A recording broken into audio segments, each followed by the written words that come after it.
Welcome to the Conservation Games. Today, another big game for you as we followed lots of sportsmen from around the world. In my opinion, this is probably one of the biggest you will see. Both these gentlemen at the top of their game in their world sport. It's cricket versus rugby. One of them has lifted the World Cup.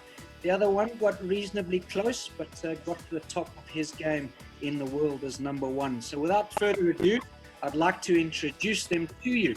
And we'll do our special guest first because the other one is a Zimbabwean. So John Smit, ex-Springbok captain, he's representing Team Lions. Hello, John. Thanks and welcome to the show. Thanks very much. Good to be here.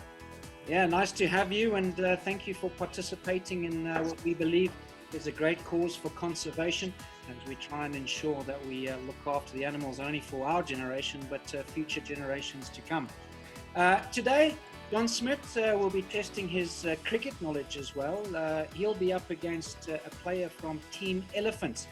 He is Zimbabwean. He's not in Zimbabwe anymore. He's now living further afield, but a big hero here on local soil in Zimbabwe where I am.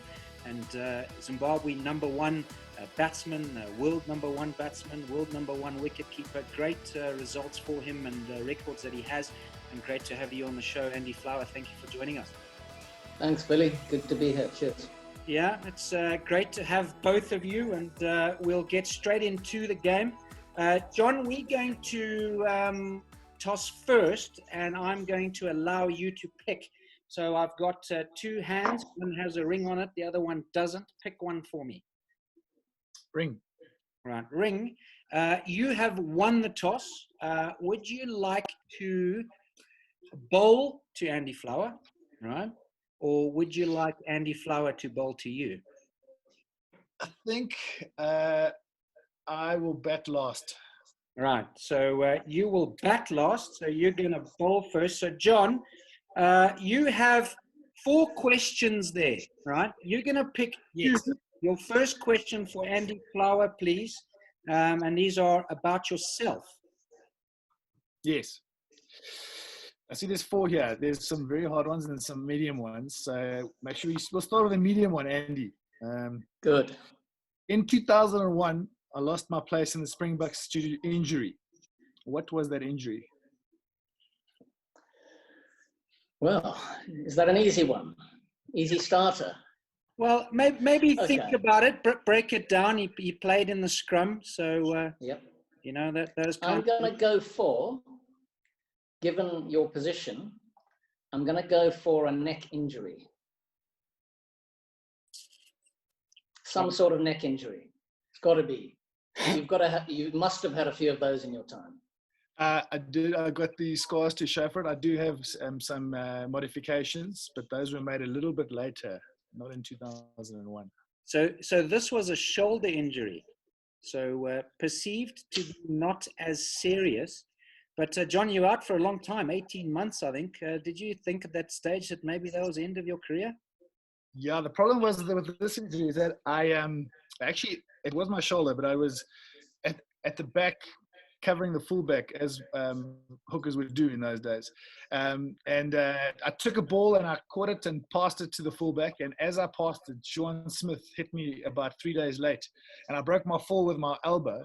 So it came through the front of my capsule. So it was a tricky surgery, which I then buggered up 2 months later after surgery playing touch rugby in the Transkei. So I had to redo it for the second time. So yeah, it's still, I promise you, and now living in Pretoria with a proper winter, every now and again it just freezes and I'm going to keep my hand in my pocket and people think I'm quite rude, but yeah, it doesn't work like it used to. So you had one opportunity in your career as a forward to catch a ball and kick it, and you never did. No, I kicked far too much for Jake White's liking, to be fair. That was probably one of the few occasions at the back when I didn't opt for the more favoured option of ball to boot. I hope you went to him and said, you see what happens when you tell me to pass? Now I get injured and I'm out for 18 months. Yeah, I always tell people, in reality, I was a front rower, but when I dreamed about rugby, I was always a fly half. Right, so Andy, unfortunately, no points for you. Close, but no cigar. Neck, shoulder, not quite. John, you got your second question for Andy, please. Okay, I'll turn it down a bit, Andy. Thank you. when I made my debut, it was against Canada in East London. How old was I? Your debut you made in 2000, is that right? That's right. You were born in, you're a youngster, you're 42. So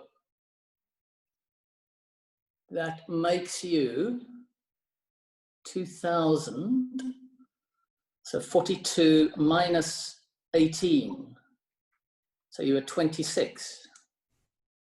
No, you're No, like, you weren't. yes, no, he wasn't. You were 24. You were 24 years old. 26 or 24? 24. Mr. Referee.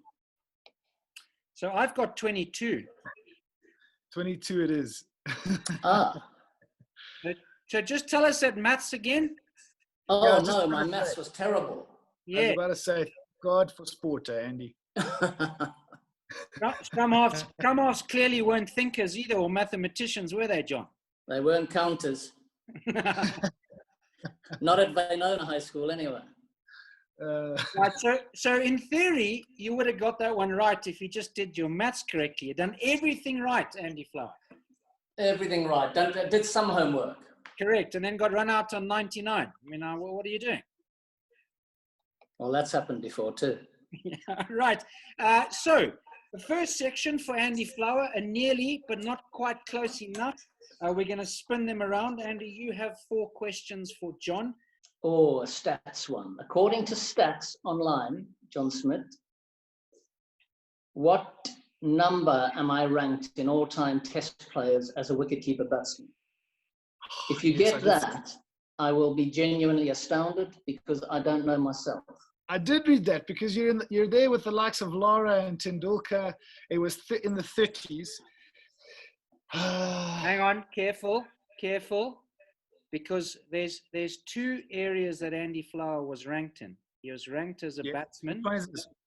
He was ranked as a batsman with Brian Lara and those kind of guys, but as a wicket-keeper batsman, there's very few of those in the world.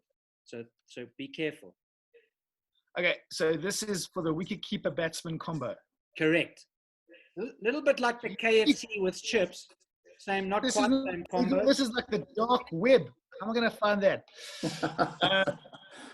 Okay, so then I've got to think it's got to be in the top 10. This is going to have to be a guess. And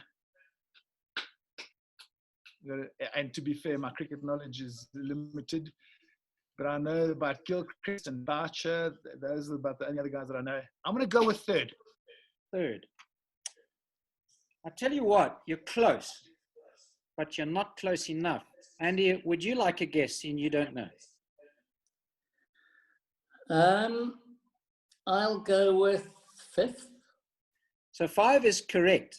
However, here's an interesting stat for you, is that even current wicketkeeper batsmen, there's no wicketkeeper batsman in the history of cricket that has kept wicket and averaged over 50, apart from Andy Flower. Did you know that? I didn't know that. What about Sangakkara? I don't think he averaged Did he not over keep enough?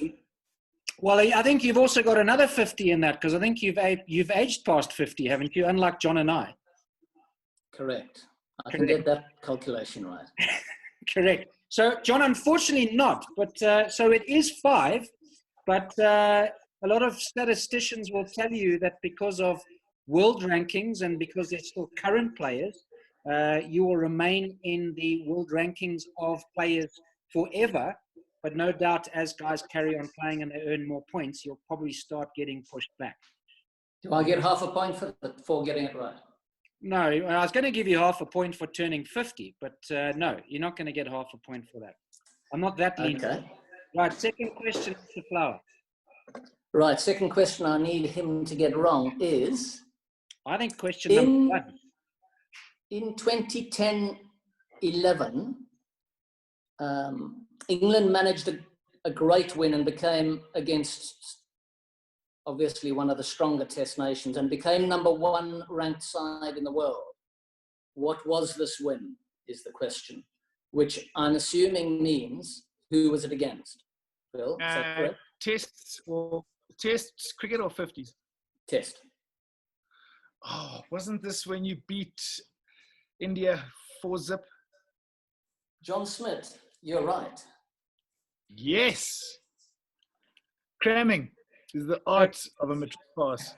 So hang on. That's a great effort. Wait, Mr. Flower, because my record states that to go number 1 in the world, England won the Ashes in Australia 3-1. Right, so I'm going to give John Smit 2 points. However, what's going to happen is that this is going to go to the adjudicators later on. So let's hope that it's not too close in the end that these might have to count. So at the end of the first round, John Smit is tipping Andy Flower. Tipping, we'll leave those in inverted commas, as Andy Flower has corrected me in an answer, 2 points to 0. As we'll enter the second stage of the game, and we're going to do a little bit of conservation. All right, so are you ready for your first 2? I'm ready. All right, I know that you are a educated, learned, and well-read man, but these might be quite interesting for you. Other than the acacias on the floodplain, name 2 other common types of trees found in the ravine area of Mana Pools.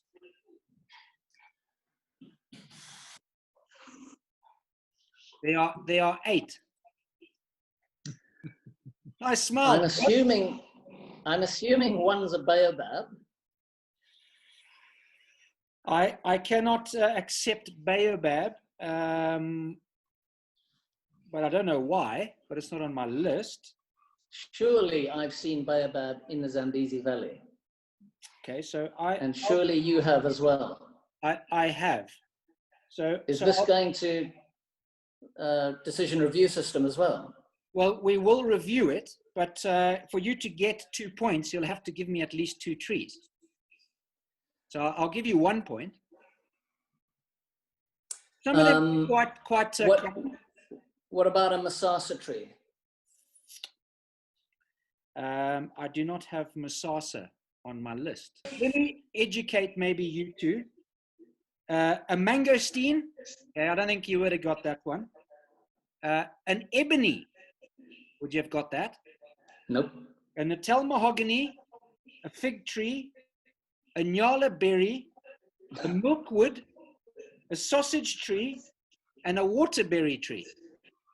Your favorite animal is a leopard.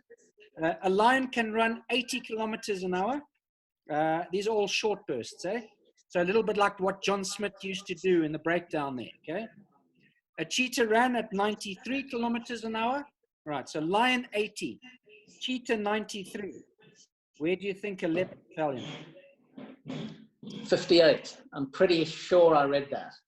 Okay, so I was going to be a little bit lenient and give you 5 either way. It's between 55 and 60. Excellent. Excellent. Is it that much slower? Wow. What would you have classed yourself as there, John? I gave you the speed, so would you have been the lion, the cheetah, or the leopard? I would have sadly been far closer to the leopard. Would you have? but top end, no doubt, between the 55 and 60, top end. Yeah, maybe even not the leopard, because the leopard could at least jump high. I couldn't do that either. You had guys to lift you guys up, man, so that was fine. Yeah. Right. No, I was that guy. You'd be the warthog burrowing down at the bottom of a It's like warthog. A warthog's got a reasonable amount of danger in it, and it at least knows when to run away. So we're going to get into your questions. Here's a cracker for you, John. Kruger National Park was established in what year? Whoa. Whoa. I'll give you a month either side. That's so generous. I tell you what I'll do. I'll give you 10 years leeway either side. How does that sound? 10 years? Yeah. All right, Kruger. It was well established before I was a kid, so I'm gonna go for the 1960s.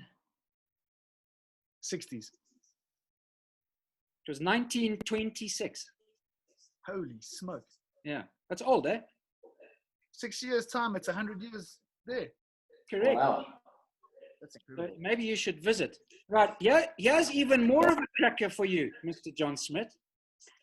The African elephant is renowned to have a very versatile trunk due to its complex muscle structure, right? Do you think an elephant has 500, 2,000, 40,000, or 140,000 muscles in its trunk? It's like multiple choice. I feel like I'm back at school. Correct. Do you want to spin your picture? I'm going to go with option C, 40,000. I just want to know if that was a guess. Absolutely. That was a world-class guess. 40,000 Yeah. muscles in its trunk. There's lots more to come. We're going to take a short break. Enjoy the conservation games. Go on to www.zambezia.com. More information there for you. If you'd like to donate to the cause and help out conservation, you can. Alternatively, is to ensure that we raise the awareness and save our animals. Don't go too far. Our wildlife needs help. Tourism to Africa is at an all-time low. You can assist by liking and sharing the conservation games. You can contribute financially by hitting the donate button on the Zambezia.com website. Let's get together and back up the frontline conservation team.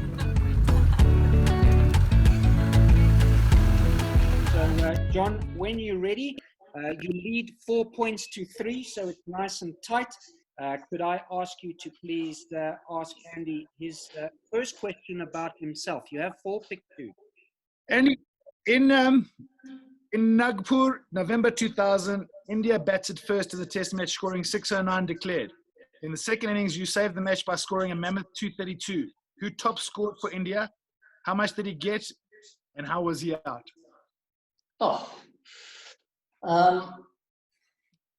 I think the top scorer was Sachin Tendulkar. Right. If I was going to guess, I would guess Sachin Tendulkar. I'll give you 1 point for that, Andy. That is correct. Well, I think Sachin must have got 200, and I don't know how. Caught someone or other. Trick question. Oh. But I think 203 is world class. And I'll tell you what I'm going to do. Because I have no doubt I'm going to return the favor. I'm going to give you 2 points for that. John, you got another question for him, please. Yes, 2001 Bulawayo against India. You and your brother batted together. What was the total score that you both accumulated together? Your partnership. The partnership. The flower 2001 partnership. I am assuming it was something reasonably substantial, otherwise the question would have been asked. Although you've been thrown a curveball already, so maybe it was because it was 0. I mean, I don't know. I've seen the nature of the question. Maybe you didn't even bat with your brother. Careful. So I'm going to go for 125 partnership. Oh, so close, Andy. It was actually only 101. That was close. Close, but not that close. Right, John. I need to be ruthless here and ask you some tough ones. The British and Irish Lions toured South Africa in 2009. The first test in Durban is renowned to be one of the best Lions Springbok games of all time. South Africa won 26-21, which I'm sure you do recall. The question, however, is what was the halftime score? Oh. Okay, so we were more comfortable than the end score by half time. 21-26. I can tell you were even more comfortable 10 minutes into the second half. Yes. Remember that? Then I miraculously recovered from my time on the beach and came back. Ah. Come on, John. No. Oh, I've got to call you out. I was going to say, I'm remembering another try. So I'm going to go 18-6. 18-6. You know what? 18-6 to who? To South Yes, Africa. To South Africa. It was 19-7. Oh, sheepers. Come on. Come on. Enough for at least a point, Andy. I reckon that's a good effort. I reckon that is a good effort, actually. Right, Andy, your second question. Okay. Right, the next question I am going for is, in 2008, Peter de Villiers reappointed you as captain. In the first game, you were controversially injured, but in which minute of the match were you injured? It involved you being hit by Brad Thorne. Yes. And he injured your groin. That incident happened at 58 minutes. No, John, that's not right. John. It was in the first half. Really? 38th minute. Wow. Yeah. Not even Viljoen can give you a point for that. I can't. I just can't. But the good news is, guess what? That locks it out at 5 apiece. As I said, we could set the record for lowest scoring game. Well, remember that you've still got your wacky wild cards, and those carry 5 points each. So if you do a sensational effort, God! even though between the two of you haven't spent much time in the bush, so from this side, pick a card for me. I'll go with the middle one, number 3. I'm obviously the hooker, so I got to go with the middle one. Right. I got the chipmunk. Eh? No. You ever heard the cry of the fish eagle? I think my wife's favorite animal. Really? So, yeah. I mean, I'm going to be terrible at this, but it's the funniest thing about it, because we spend a lot of time in the bush, and so I've downloaded many years ago the sound of a fish eagle, because it's like every game drive from start to finish, she's looking for a fish eagle. So as soon as thing is a bit of a lull and I see her dozing off, I play the recording.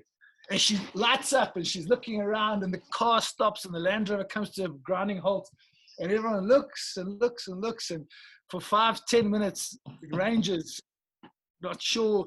My wife doesn't want to leave because she knows she heard it. Anyway, as we drive off, I play it one more time, and then the Land Rover stops again. Okay, picture the Land Rover. Yeah, got it. You see, I'm actually in the background turning the recording of the fish eagle on. Okay. Don't worry, we'll know.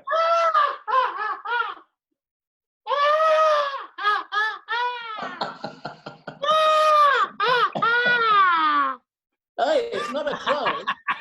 Not a hardy dog, John Smit. South African fish eagle. They sound different. I tell you what, I'm going to park your result, because this game is so tight, it's going down to the wire. So I have noted your fish eagle. From the side, pick a card. That one closest to your finger.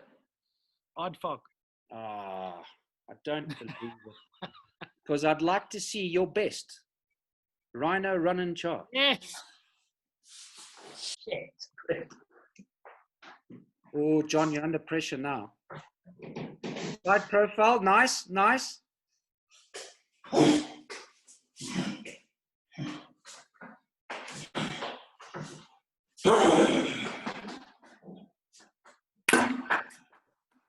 That is it. Very good. I liked it. Right. So I'm going to have to separate you two. I'm going to give Andy 1 extra point for his prop.